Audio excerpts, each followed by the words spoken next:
Oui, donc bonjour à tous. Donc mon intervention portera sur la maîtrise de l'eau dans les caves et surtout sur un aspect donc minimiser les consommations. Alors quels sont les enjeux donc de minimiser les consommations dans les caves? Donc premier enjeu, donc un enjeu économique, c'est réduction et maîtrise des coûts. Alors, premier lieu, donc, au niveau de la facture d'eau, par contre, c'est un peu à pondérer parce que puisque si l'eau coûte de plus en plus cher, donc dans les caves vinicoles, donc on utilise aussi également beaucoup d'eau de forage, et que si on ramène donc le coût de l'eau à l'hectolitre, c'est assez faible. Voilà. Mais minimiser donc la consommation d'eau a un impact direct sur le coût des traitements des effluents et sur les redevances pollution. Ensuite, deuxième aspect, évidemment, c'est respecter la réglementation. Donc là, je ne ferai pas le détail, mais il y a la loi sur l'eau pour toutes les installations. Et en fonction donc, des différents régimes, des installations classées, on peut avoir donc certaines contraintes réglementaires. Ensuite, autre enjeu, c'est de pouvoir accéder aux normes de management environnemental, et donc c'est un enjeu d'image. Et enfin, donc, comme l'a souligné Joël, préserver et protéger la ressource en eau.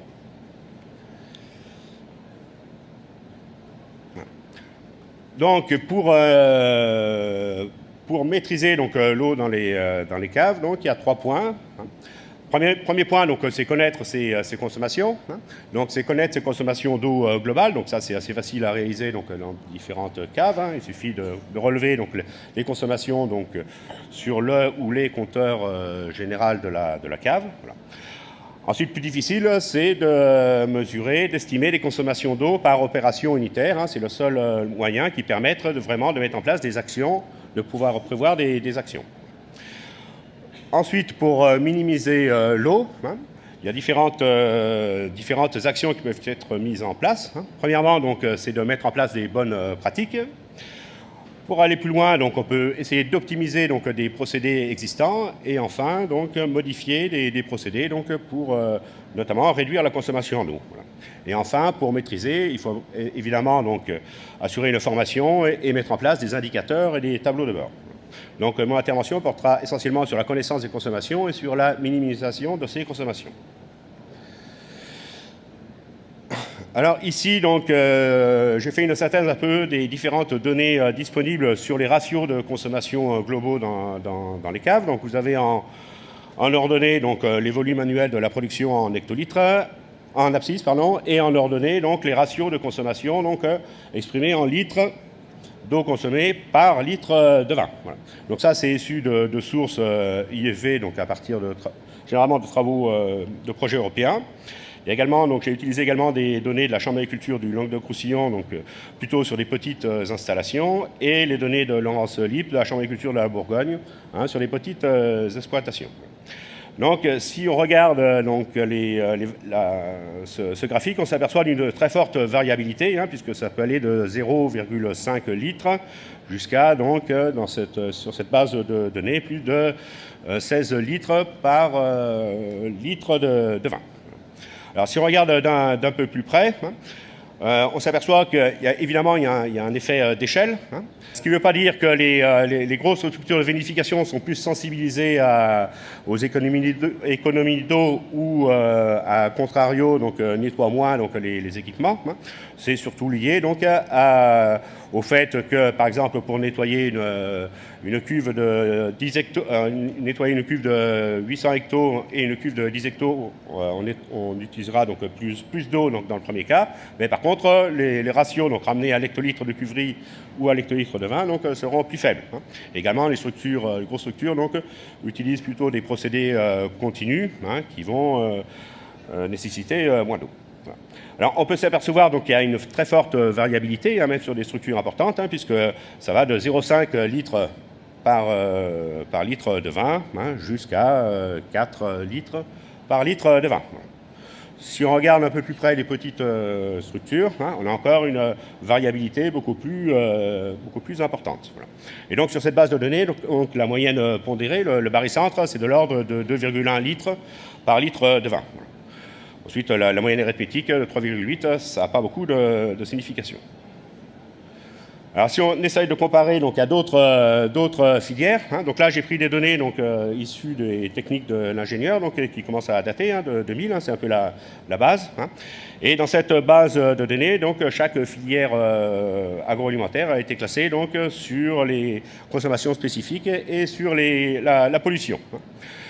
Donc, sur cette base de données, donc, pour le vin, donc, c'était 1 litre d'eau par litre de vin. Donc, c'était plutôt, je pense, la base de données était plutôt constituée par des structures de vinification importantes sans embouteillage. Voilà.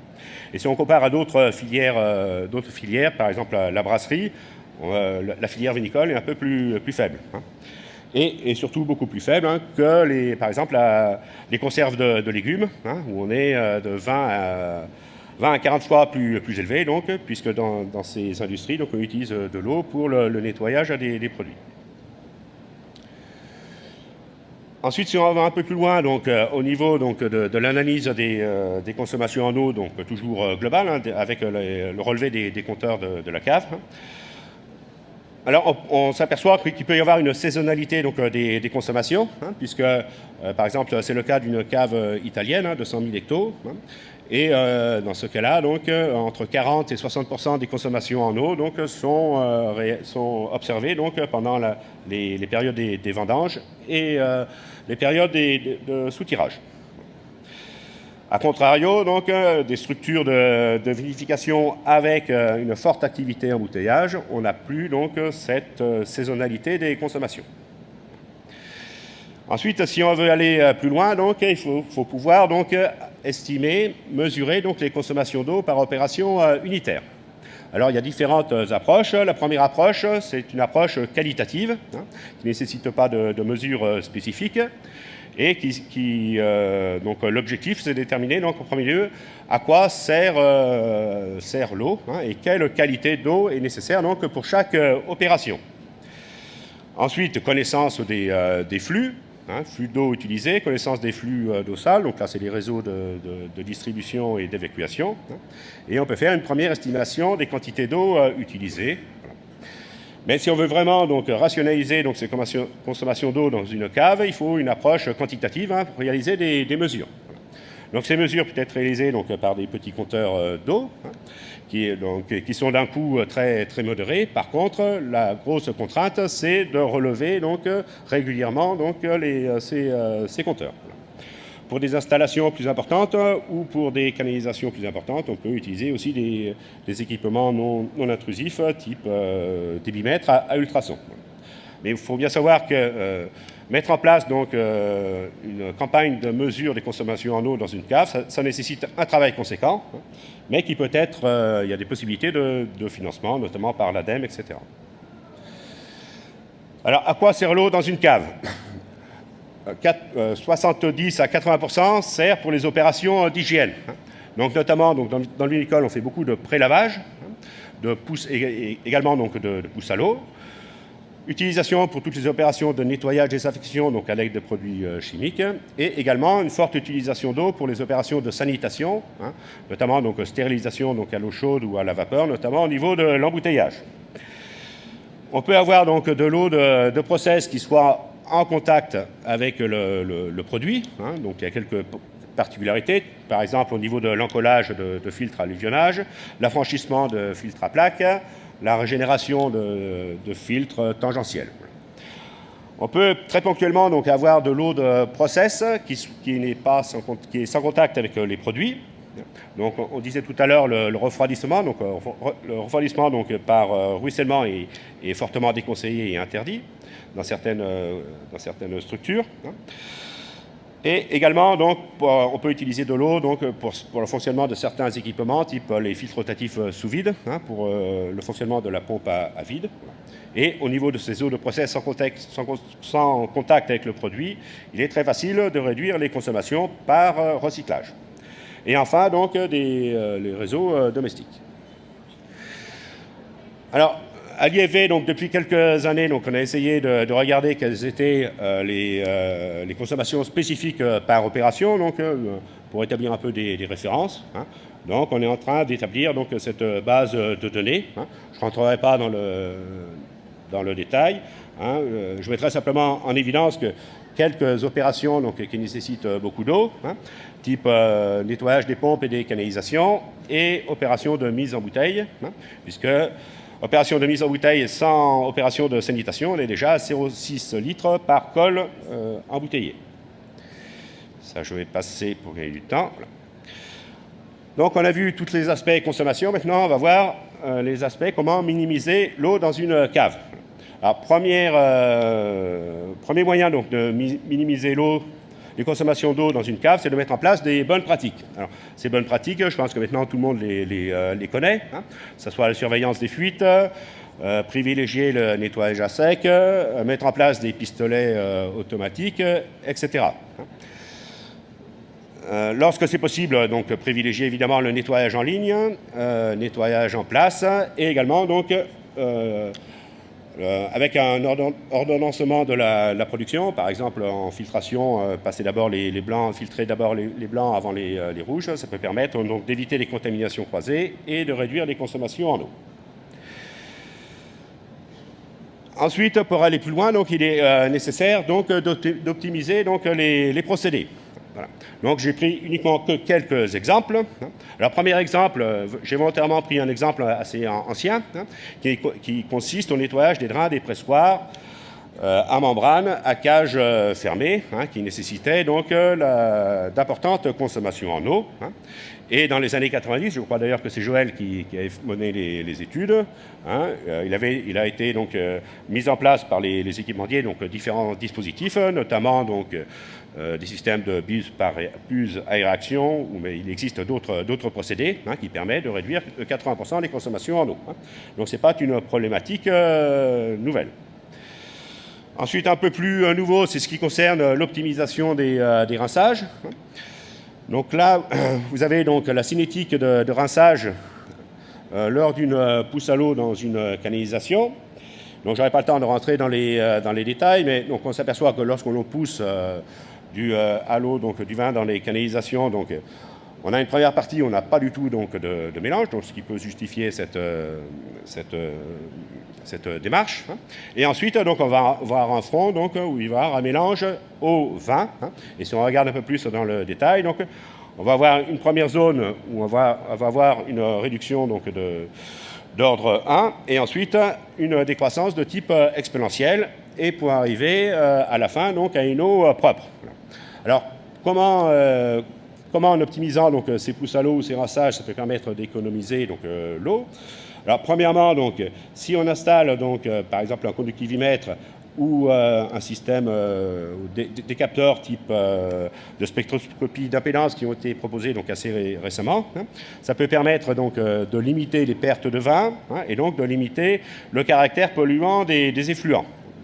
Et en phase de rinçage, hein, si on mesure donc, la qualité des eaux de rinçage après opération, ça peut permettre de limiter fortement les consommations en eau.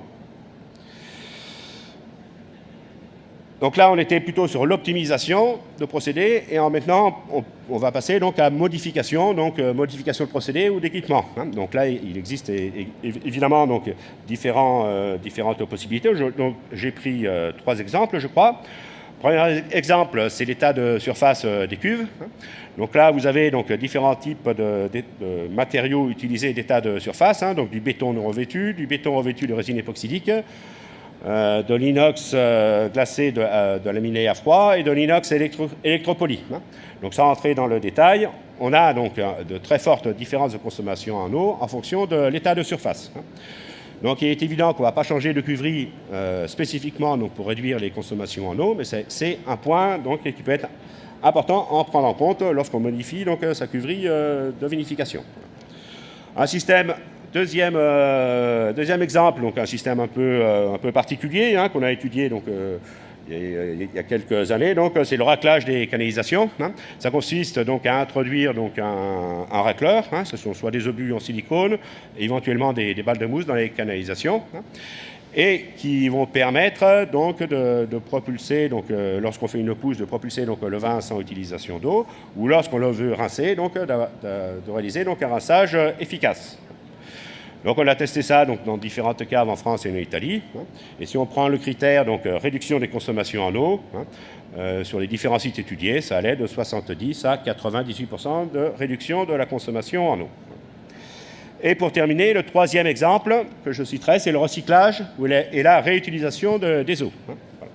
Alors il faut bien savoir que le recyclage et la réutilisation des eaux, ça se heurte en premier lieu donc, à la réglementation, à une certaine complexité réglementaire. Puisque l'eau qui est au contact, qui est potentiellement donc, au contact avec le vin de manière directe ou indirecte, doit être potable, c'est-à-dire doit avoir les caractéristiques de l'eau destinée à la consommation humaine, qui est bien définie. L'utilisation d'eau recyclée donc, est possible selon la réglementation, mais il faut pouvoir prouver que l'utilisation d'eau recyclée n'a aucune incidence sur la santé du consommateur. Voilà. Donc c'est pour ça qu'actuellement, que ce soit l'ANSES, que ce soit le guide des bonnes pratiques d'hygiène qui devrait sortir prochainement, c'est une opération, donc le recyclage de l'eau est actuellement déconseillé. Donc j'ai pris un exemple de recyclage des eaux qui est utilisé dans le vinicole, c'est le recyclage des eaux donc, pour le rinçage des bouteilles, où là donc l'eau est utilisée donc, pour éliminer l'éventuel débris de verre dans les bouteilles et de la poussière. Et donc ce sont essentiellement donc, des matières en suspension, donc on utilise des filtres et avec donc, un traitement UV donc, pour assurer la sécurité donc, microbiologique, on arrive donc à avoir de l'eau pure de recycler, donc à partir d'une eau souillée, d'avoir de l'eau pure, et donc ça permet, donc, dans ces conditions, de réduire de plus de 85% les consommations en eau. Et pour terminer, pour respecter donc, le timing, la maîtrise de l'eau, donc en conclusion, donc, la maîtrise de l'eau en cave permet de mieux préserver la ressource, de réduire les consommations, de diminuer les effluents à traiter, et à plus ou moins long terme, une réduction des coûts. Il faut savoir que pour une cave, ça nécessite cependant donc, des investissements humains assez importants et parfois la modification de procédés ou d'équipements. Et pour conclure, donc, sur cet aspect, donc, minimisation des consommations d'eau dans les caves, de nombreux progrès restent à accomplir, que ce soit au niveau des caves, des structures vinicoles, que ce soit au niveau des équipementiers et au niveau de plus recherche, et encore beaucoup de recherches à faire, notamment sur des nouveaux procédés de nettoyage, sur la réutilisation de l'eau, etc. Je vous remercie de votre attention.